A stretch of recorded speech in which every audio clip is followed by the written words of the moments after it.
रास्तों पर आप अकेले ही चलते हैं, ना कोई परिवार, ना कोई दोस्त, ना कोई साथी, बस आप और आपकी हिम्मत। दुनिया भर की अच्छी चीजों को छोड़कर जो इंसान सिर्फ नकारात्मक बातों पर ध्यान देता है, वह उस मक्खी की तरह होता है जो पूरे जिस्म को छोड़कर सिर्फ जख्मों पर बैठती है। अगर जिंदगी में कामयाब होना है तो यह बात हमेशा याद रखो, पाँव फिसल जाए पर जबान कभी फिसलने मत देना। दुनिया की सबसे कड़वी चीज इंसान की जबान है, लेकिन भगवान ने इसे ऐसा बनाया है कि इसे आप सबसे मीठी चीज भी बना सकते हैं। तड़प होनी चाहिए कामयाबी के लिए, सोच तो हर कोई लेता है। कभी किसी चीज का घमंड आ जाए तो शमशान का एक चक्कर जरूर लगा लेना। आपसे बेहतरीन लोग वहां पर राख बनकर पड़े हैं। अगर आपके कुछ अपनों ने ही आपको धोखा दिया है तो समझ लीजिए आपसे उनका मतलब निकल गया। आजकल जो जितना सीधा और शांत होता है वो उतना ही खतरनाक होता है। हासिल कीजिए या जाने दीजिए, मगर अपने स्वार्थ के लिए किसी का इस्तेमाल मत कीजिए। दुनिया में माता पिता ही एक ऐसे इंसान है जो चाहते हैं कि मेरे बच्चे मुझसे ज्यादा कामयाब बने। जो धोखा खाने और दुख मिलने के बाद भी गलत रास्तों पर नहीं जाता और ईमानदारी से अपना कार्य करता है, ऐसा इंसान ईश्वर को सबसे प्रिय होता है और अंत में ऐसे इंसान की जीत निश्चित हो जाती है। भरोसा रखना मेरे कृष्ण पर, जो यहां तक लाया है वही आगे लेकर जाएगा। दरिया बनकर किसी को डुबाने से बेहतर है कि जरिया बनकर किसी को बचा लिया जाए। कदर और वक्त भी कमाल के होते हैं। जिसकी कदर करो वह वक्त नहीं देता, और जिसको वक्त दो वह कदर नहीं करता। ईश्वर अगर दे तो उसे कोई छीन नहीं सकता, अगर वह छीन ले तो फिर कोई उसे दे नहीं सकता। एक अच्छा दिल हमेशा ही चोट खाता है, क्योंकि वह दूसरे से बस अच्छे बर्ताव की उम्मीद जो रखता है। कोई जितना भी बोले, अपने आप को शांत रखो, क्योंकि धूप कितनी भी तेज हो समुद्र को सूखा नहीं सकती। दुनिया में वही शख्स उदास रहता है जो खुद से ज्यादा दूसरों की परवाह करता है।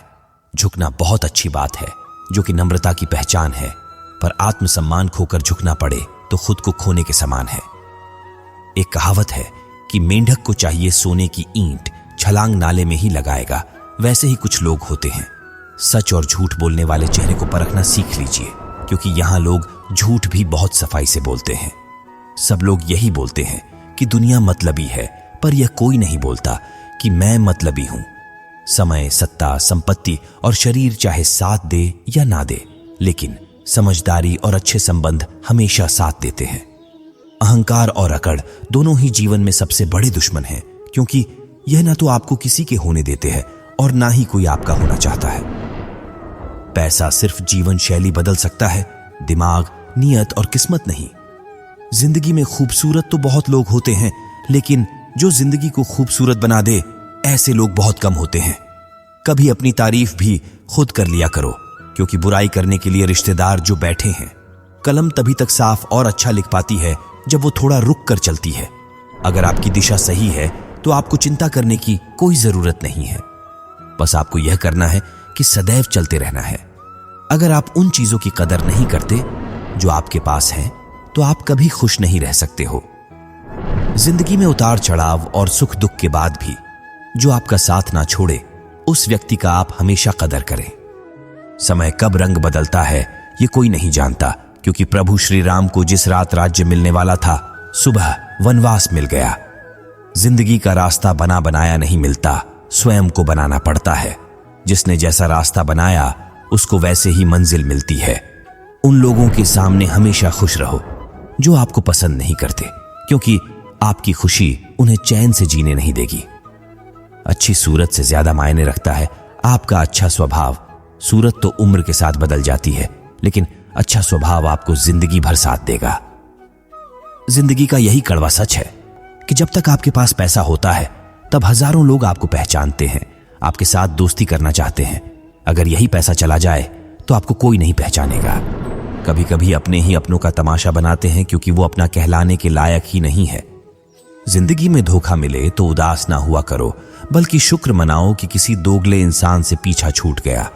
बीता हुआ कल जीवन को समझाने का एक अच्छा मौका है, और आने वाला कल जीवन को जीने का एक दूसरा मौका है। हर किसी की मित्रता के पीछे कोई ना कोई कारण छिपा होता है। यह सबसे बड़ा सत्य है, और यह सत्य हकीकत भी है। वक्त से पहले मिली चीजें अपना मूल्य खो देती है और वक्त के बाद मिली चीजें अपना महत्व।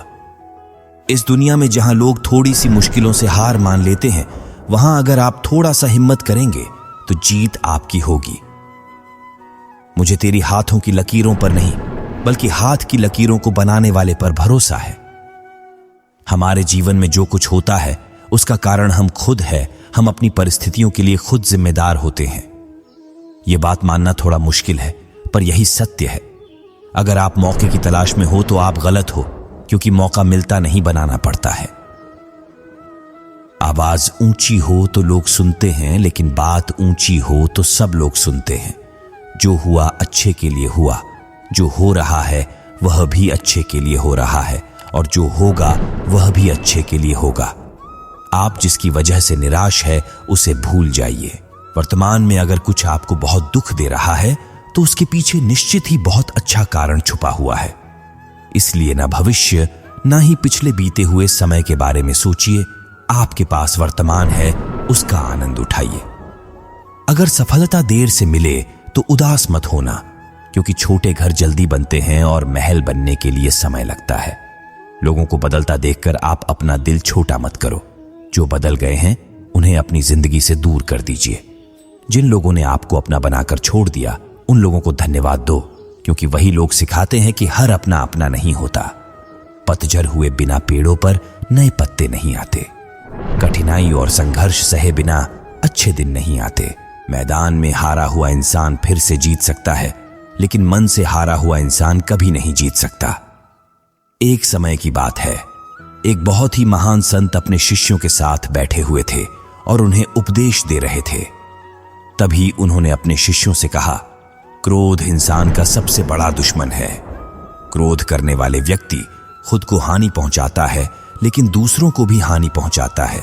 वह प्रतिशोध की आग में जलता है और अपने जीवन को बर्बाद करता है। उनके उपदेश खत्म होने के बाद उनके शिष्यों में से एक शिष्य खड़ा होता है और बोलता है, तू एक ढोंगी है।